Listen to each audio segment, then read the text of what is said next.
بسم اللہ الرحمن الرحیم أشهد أن محمدًا عبده ورسوله يا أيها الذين آمنوا اتقوا الله حق تقاته ولا تموتن إلا وأنتم مسلمون يا أيها الناس اتقوا ربكم الذي خلقكم من نفس واحدة وخلق منها زوجها وبث منهما رجالا كثيرا ونساء واتقوا الله الذي تساءلون به والأرحام إن الله كان عليكم رقيبا يا أيها الذين آمنوا اتقوا الله وقولوا قولا سديدا يصلح لكم أعمالكم ويغفر لكم ذنوبكم ومن يطع الله ورسوله فقد فاز فوزا عظيما أما بعد فإن أصدق الحديث كتاب الله وأحسن الهدي هدي محمد صلى الله عليه وسلم وشر الأمور محدثاتها وكل محدثة بدعة وكل بدعة ضلالة وكل ضلالة في النار. ہر قسم کی تعریف، بزرگی، بڑائی اللہ وحدہ لا شریک کے لیے لائق و زیبا ہے، جو اس ساری کائنات کا خالق، مالک، رازق اور ہماری ہر قسم کی عبادتوں کا تنہا مستحق ہے. لاکھوں درود و سلام ہوں سارے ہی انبیاء کرام پر، خصوصیت کے ساتھ ہمارے اور آپ کے آخری نبی امام المرسلین رحمۃ للعالمین جناب محمد صلی اللہ علیہ وسلم پر. شوہروں پر بیویوں کے غیر مالی حقوق کیا ہیں، کون سے ہیں؟ سابقہ خطبہ جمعہ میں نے بعض حقوق کا تذکرہ کیا تھا. شوہروں پر بیویوں کے غیر مالی حقوق میں سے ایک اہم ترین حق یہ ہے، شوہروں کو چاہیے کہ وہ بیویوں کے گھریلوی کاموں کو سراہیں، اس پر ان کی تعریف کریں، ان کے لیے دعا کریں، اس لیے کہ بیوی گھر میں خوب محنت کرتی ہے. اگر موقع ملے، وقت ملے، گھریلوی کاموں میں اپنی بیویوں کا ہاتھ بٹائیں. سیدہ عائشہ رضی اللہ تعالیٰ عنہ سے سوال کیا گیا، پوچھا گیا، ما کان النبی صلی اللہ علیہ وسلم یصنع فی بیتہ، جب نبی کریم صلی اللہ علیہ وسلم گھر پر ہوا کرتے تھے اب کیا کرتے تھے، اب خود کو کن کاموں میں مشغول رکھتے تھے؟ سیدہ عائشہ رضی اللہ تعالیٰ عنہ نے جواب میں کہا، جب آپ صلی اللہ علیہ وسلم گھر پر ہوتے آپ بیویوں کا ہاتھ بٹایا کرتے تھے، گھریلو کاموں میں بیویوں کا تعاون کیا کرتے تھے. بہت سارے مرد گھریلو کام کرنے کو اپنی شان کے خلاف سمجھتے ہیں، اپنی مردانگی کے خلاف سمجھتے ہیں، حالانکہ خاتم النبیین صلی اللہ علیہ وسلم آپ اولین و آخرین کے سردار ہیں، آپ اولاد آدم کے سردار ہیں، لیکن اس کے باوجود آپ ہر کام بیوی کے سپرد نہیں کرتے تھے. بلکہ اور ایک روایت میں سیدہ عائشہ رضی اللہ تعالیٰ عنہ فرماتی ہیں، نبی کریم صلی اللہ علیہ وسلم عام انسانوں کی طرح انسان تھے. آپ بکری کا دودھ خود دھو لیا کرتے تھے، کپڑے اگر پھٹ جاتے تو خود سل لیا کرتے تھے، اپنی جوتیاں خود درست کر دیا کرتے تھے. تو گھر کے ہر کام کاج کے لیے آدمی عورتوں کا محتاج ہو کر کے رہے، ہر کام عورتوں کے سپرد کر دے، یہ اچھے مرد کی علامت نہیں ہے. شوہروں پر بیویوں کے حقوق میں سے ایک اہم ترین حق یہ ہے، بیویوں کی خوبیوں کا اعتراف کریں، ان کے احسانات کی قدر کریں. سیدہ عائشہ رضی اللہ تعالیٰ عنہ فرماتی ہیں، نبی کریم صلی اللہ علیہ وسلم کی بیویوں میں، آپ کی ازواج میں مجھے جتنی غیرت خدیجہ رضی اللہ تعالیٰ عنہ پر آتی تھی اتنی غیرت کسی اور بیوی پر نہیں آتی تھی، حالانکہ میں نے انہیں دیکھا بھی نہیں تھا. وجہ کیا ہے؟ سیدہ عائشہ رضی اللہ تعالیٰ عنہ فرماتی ہیں، اس کی وجہ یہ ہے کہ آپ اکثر و بیشتر سیدہ خدیجہ رضی اللہ تعالیٰ عنہ کی تعریف کیا کرتے تھے. آپ کی زبان پر ہمیشہ ان کا چرچا ہوتا تھا، ان کی خوبیوں کا اعتراف کیا کرتے تھے. اور اللہ تعالیٰ نے وحی بھیج کر سیدہ خدیجہ رضی اللہ تعالیٰ عنہا کو جنت میں ایک موتیوں والے گھر کی بشارت بھی سنائی تھی. گھر میں جب کبھی بکری ذبح ہوتی تو آپ خدیجہ کی سہیلیوں کو یاد کرتے تھے. اب اکثر و بیشتر خدیجہ رضی اللہ تعالی عنہا کے احسانات کی قدر، ان کی خوبیوں کا اعتراف کرتے تھے. میں نے کئی دفعہ کہہ دیا، لگتا ہے صرف خدیجہ ہی عورت ہے، ہم عورت نہیں ہیں. تو بیویوں کی خوبیوں کا اعتراف کرنا، ان کے احسانات کی قدر کرنی چاہیے. شوہروں پر بیویوں کے غیر مالی حقوق میں سے ایک حق یہ ہے بیویوں سے مشورہ لیں. بہت سارے مرد خود پسند ہوتے ہیں،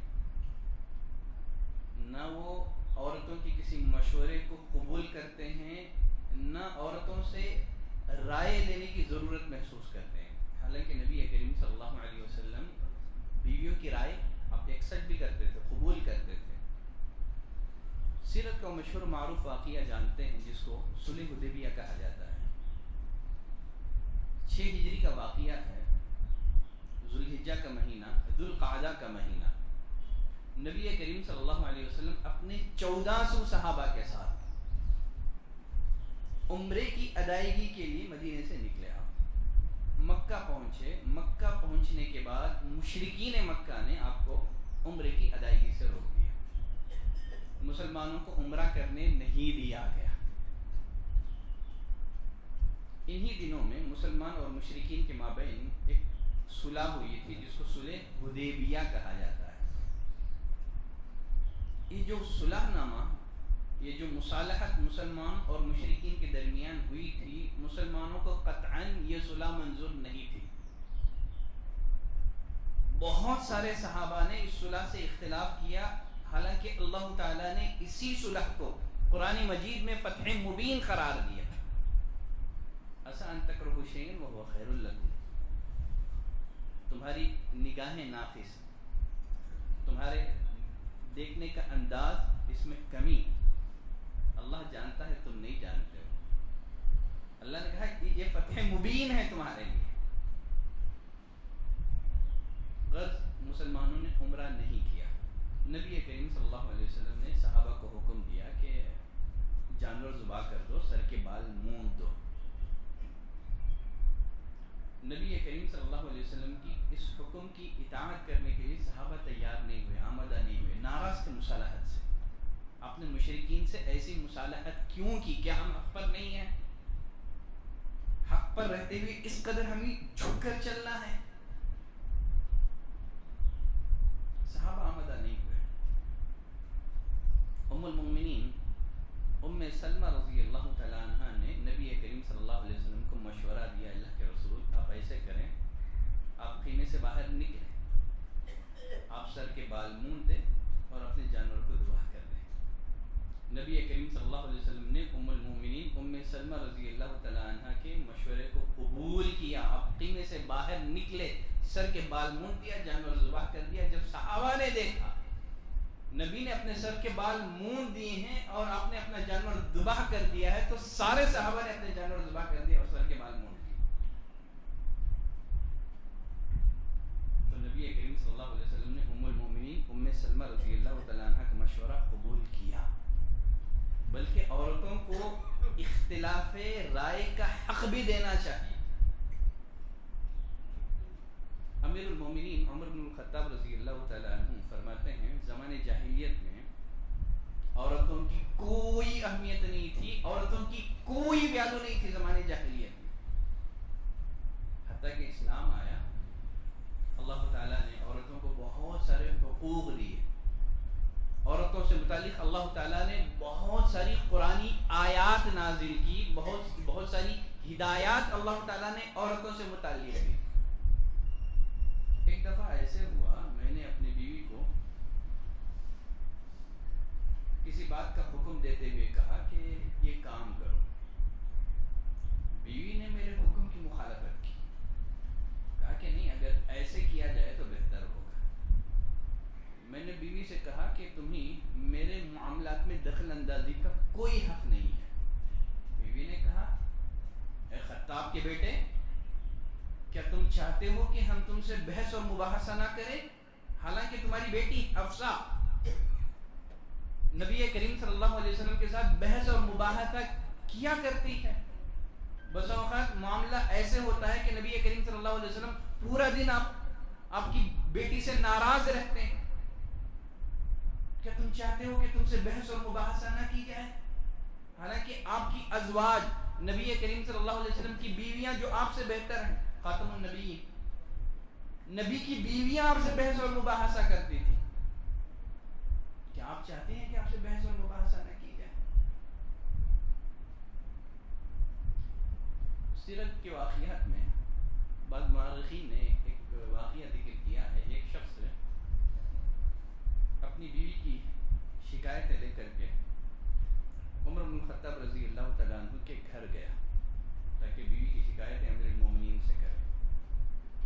گھر پہنچا تو دیکھتا کیا ہے کہ امیر المومنین نے سر جھکائے بیٹھے ہیں اور بیوی ان پر خوب برس رہی ہے. ابھی واپس ہو گیا، پہنچا تھا بیوی کی شکایتیں لے کر کے، لیکن خود امیر المومنین کو ان کی بیوی خوب برس رہی ہے. واپس ہو گئے.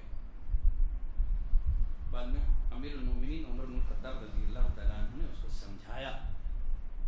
عورتیں جو گھر میں محنت کرتی ہیں، گھر میں جو کام اور کاج کرتی ہیں، آپ نے اس کی قدر اس کے دل میں پیدا کی.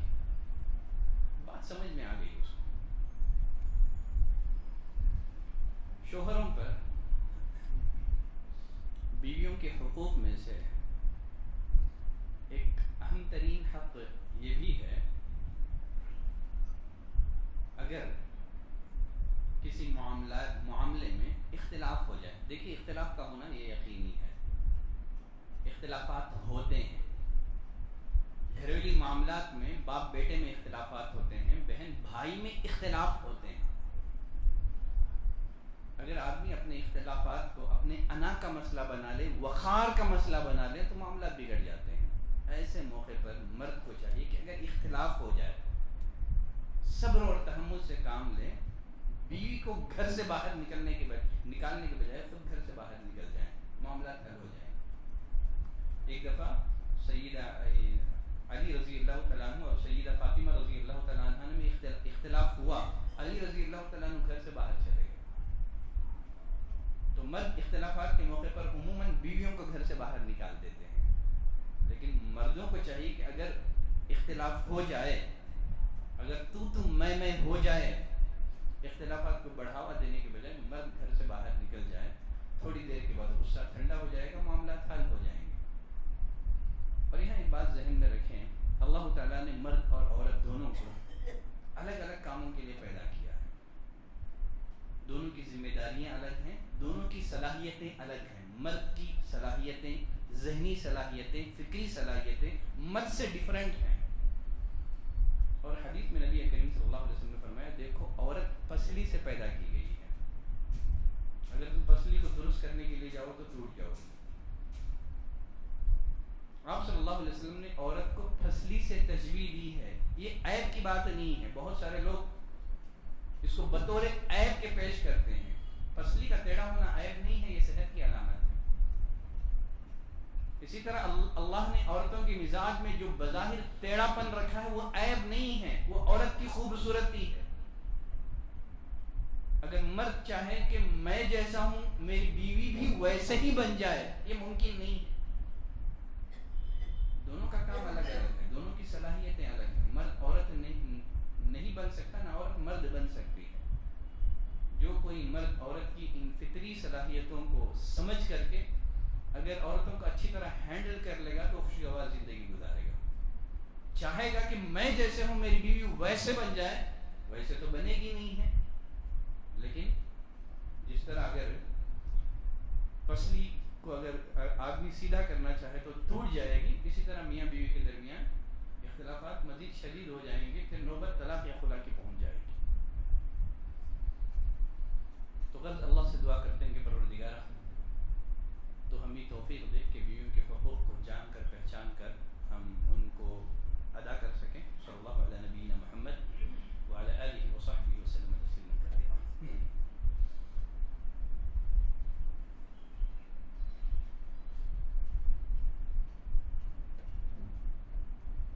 الحمد لله نحمده ونستعينه ونستغفره ونعوذ بالله من شرور أنفسنا ومن سيئات أعمالنا من يهده الله فلا مضل له ومن يضلل فلا هادي له وأشهد أن لا إله إلا الله وأشهد أن محمدا عبده ورسوله. شوہروں پر بیویوں کے حقوق میں سے ایک اہم ترین حق یہ بھی ہے کہ اگر بیوی بیمار ہو جائیں تو دل جوئی کریں ان کا اچھا خیال رکھیں. سیدہ عائشہ رضی اللہ تعالیٰ عنہ فرماتی ہیں اگر آپ کے گھر والوں میں سے کوئی بیمار پڑ جاتا آپ دم کرتے تھے. قل اللہ ہے، قل اعوذ برب الفلق، قل اعوذ برب الناس، یہ صورتیں پڑھ کر کے آپ اپنی بیویوں پر دم کیا کرتے تھے. جب سیدہ عائشہ رضی اللہ تعالیٰ عنہ پر الزام لگایا، سیدہ عائشہ کو پتہ نہیں ہے کہ منافقین نے ان پر الزام لگایا ہے. سیدہ عائشہ رضی اللہ تعالیٰ عنہ بیمار ہو گئی. فرماتی ہیں کہ مجھے ایک بات سے شبہ ہو رہا تھا کہ کچھ معاملہ کچھ گڑبڑ ہے، لیکن معلوم نہیں ہے کہ منافقین نے بدکاری کا الزام لگایا ہے. فرماتی ہیں کہ مجھے ڈاؤٹ تھا، کچھ شبہ ہوا تھا کہ کچھ معاملہ گڑبڑ ہے. وجہ کیا؟ فرماتی ہیں کہ میں بیمار تھی. سابقہ جب کبھی میں بیمار ہوتی، بیماری میں نبی کریم صلی اللہ علیہ وسلم کی جو عنایتیں، جو شفقتیں، جو مہربانیاں آپ مجھ پر فرماتے ہیں، آپ وہ شفقتیں میرے ساتھ نہیں کر رہے تھے. بس آپ آتے تھے، سلام کرتے، خیریت پوچھ کے چلے جاتے تھے. حالانکہ اس سے پہلے جب کبھی میں بیمار پڑتی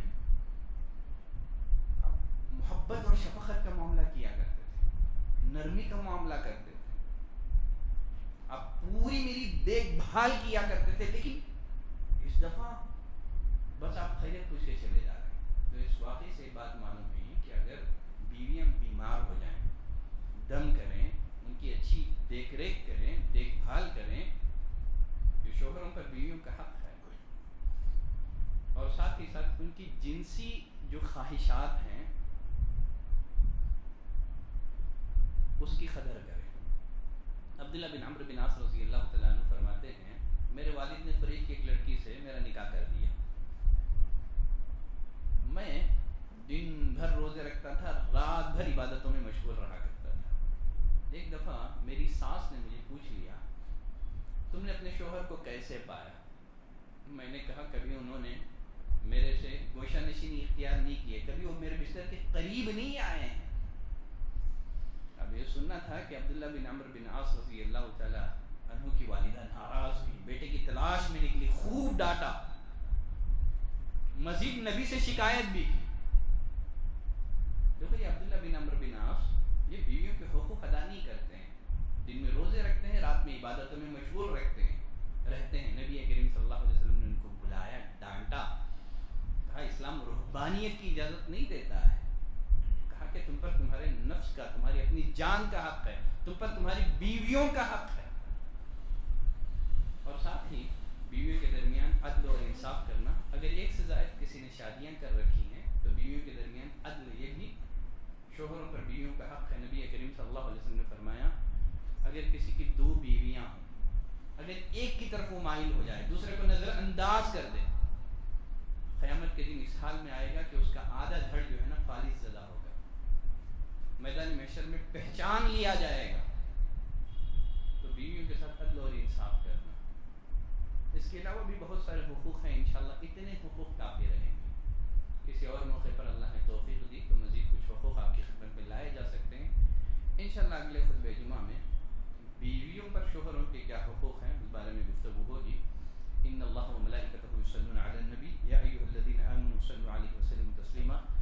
اللهم صل على محمد وعلى آل محمد كما صليت على إبراهيم وعلى آل إبراهيم إنك حميد مجيد. اللهم بارك على محمد وعلى آل محمد كما باركت على إبراهيم وعلى آل إبراهيم إنك حميد مجيد. عباد الله رحمني ورحمكم الله إن الله يأمركم بالعدل والإحسان وإيتاء ذي القربى وينهى عن الفحشاء والمنكر والبغي يعظكم لعلكم تذكرون. واذكروا الله يذكركم وادعوه يستجب لكم ولذكر الله تعالى وأولى وعز وجل وأتم.